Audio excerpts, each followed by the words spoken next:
We've reached a point where it's just too many mistakes and too much censorship. The recent elections also feel like a cultural tipping point towards once again prioritizing speech. So we're going to get back to our roots and focus on reducing mistakes, simplifying our policies, and restoring free expression on our platforms. More specifically, here's what we're going to do. First, we're going to get rid of fact checkers and replace them with community notes similar to X, starting in the US. It's already working. After Trump first got elected in 2016, the legacy media wrote non-stop about how misinformation was a threat to democracy.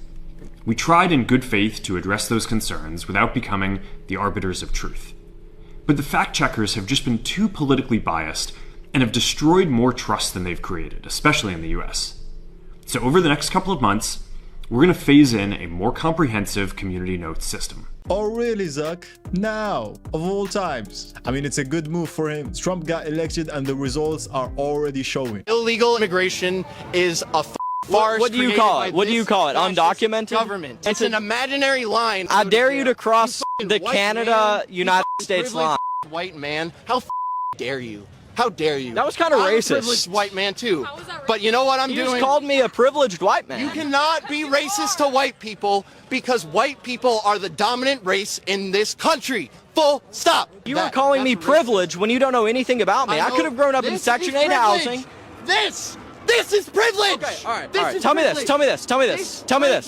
Tell me this. Privilege. Let's pull up the definition of racism for the convenience of this man. Prejudice, discrimination, or antagonism by an individual, community, or institution against a person or people on the basis of their membership of a particular racial or ethnic group. Typically one that is a minority or more generalized. So I hope that makes you understand that you can be racist towards any kind of people. And they get mad because I successfully had a womb transplant and now I'm having a baby.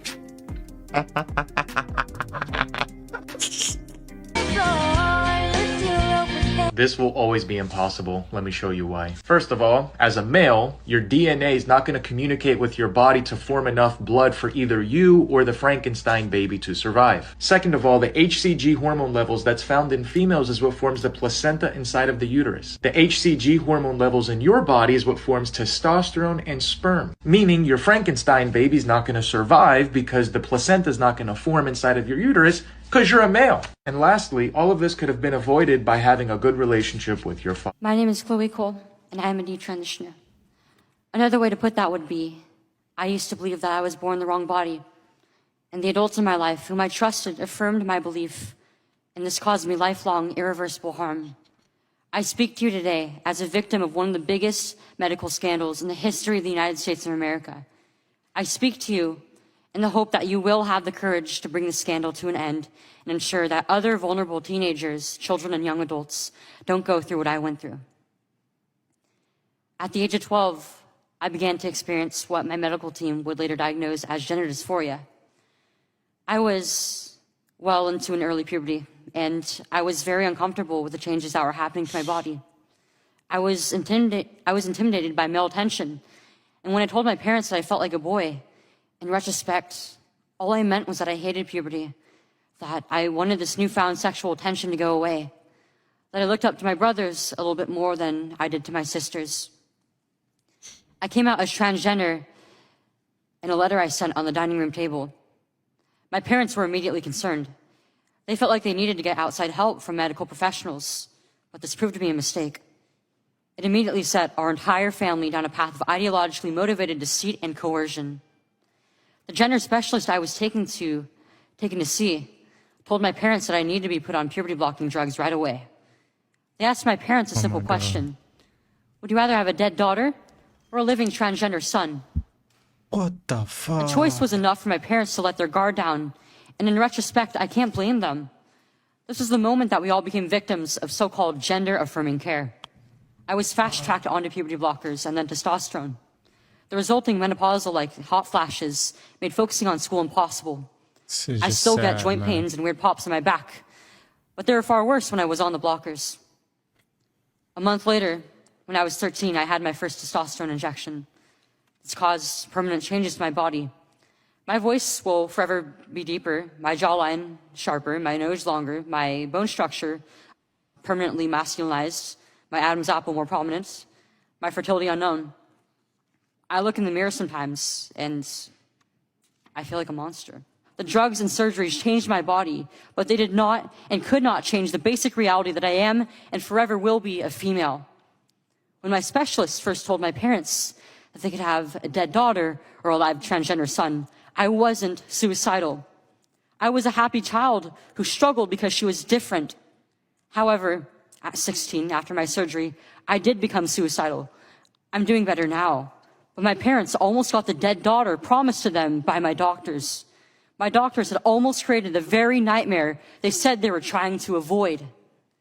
So what message do I want to bring to American teenagers and their families? I didn't need to be lied to. I needed compassion. I needed to be loved. I needed to be given therapy to help me work through my issues, not affirm to my delusion that by transforming into a boy, it would solve all my problems. We need to stop telling 12-year-olds that they were born wrong, that they are right to reject their own bodies and feel uncomfortable with their own skin.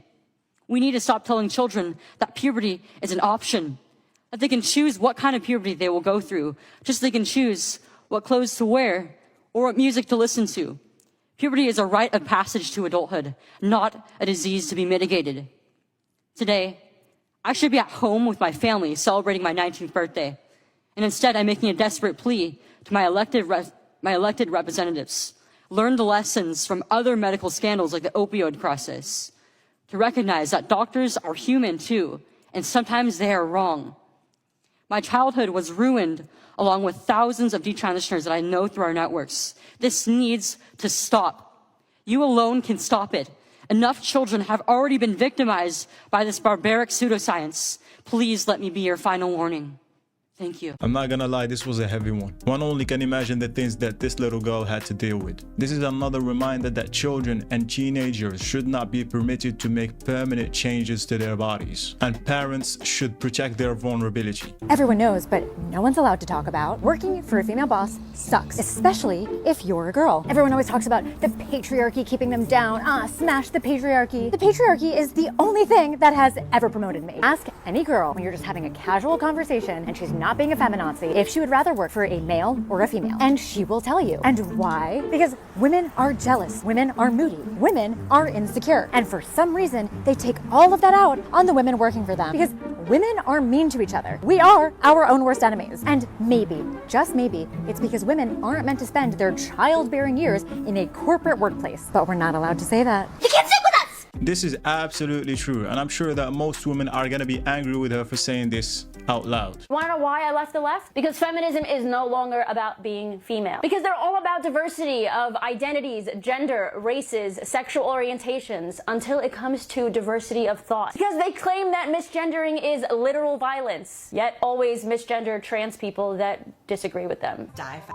Which is hilarious because, again, the only people that ever call me any anti-gay slurs, calling me a gay man or anything like that, are typically radical trans activists. Because words are literal violence, but beating the shit out of somebody that disagrees with you isn't. Because they scream out Islamophobia while claiming to support LGBT people and women. Because Black Lives Matter, except when it's a cop or a conservative. Because they preach to believe all women until it's a woman they don't agree with. It makes sense. The woke has some of the most hypocritical takes in all of existence. On a scale of 1 to 10, how upset are you that Trump is going to be inaugurated on January 20th? Because I'm like a 20. I'm 100. Why? Well, Project 2025, they're going to roll back a lot, even though he's lied and said he has no idea what that is. He's a liar. What are they going to roll back? Because I was really upset when I personally read Project 2025, and some of the things I saw in there, I was like really, really upset. Like they said they're going to try and put tampons in men's bathrooms in Project 2025. And I'm like, hold on, like that's not a safe space, you know? Like I don't want to have to, watch my back every time I use the bathroom. And I also said that they're going to like ban people from using pronouns. Like it's only 2 genders, which I don't support. Like I support gender and fluidity in the sense that like some days I want to just, be non-binary. Oh my God. I don't know. You asked me about the climate. Would you rather protect feminism or let half of America burn in a nuclear fire? I wonder if we should leave. Yeah. But if you had to answer, though. I'm not going to answer. I think we know your answer. asked a bunch of times, so I'm going to give you guys my opinion, and this is purely my opinion and my own speculation. Do I believe that the inauguration was moved indoors based on the weather?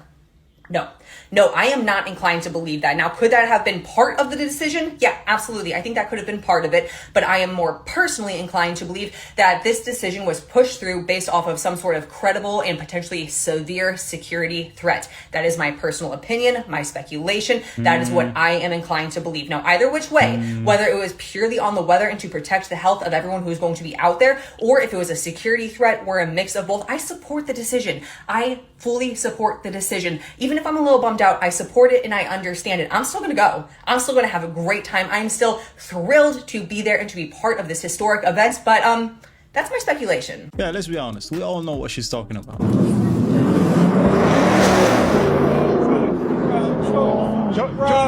Choice to do what? Choice to do what? Choice to do this to a child? Hey, do you have an argument you'd like to give? Thoughtful? Think about it. Can I give this to you, sir? This is a parasite. Well, you call that a parasite? You were never a parasite. You were always made in the image of God, and you were there from the moment of conception. That's crazy. That is crazy. Sir, calling a fetus a parasite, well, that's one way to spice up a biology class. I mean, technically, if you're going by take resources without asking rule, then all of us might qualify as one too, which is a crazy thing to say and to think.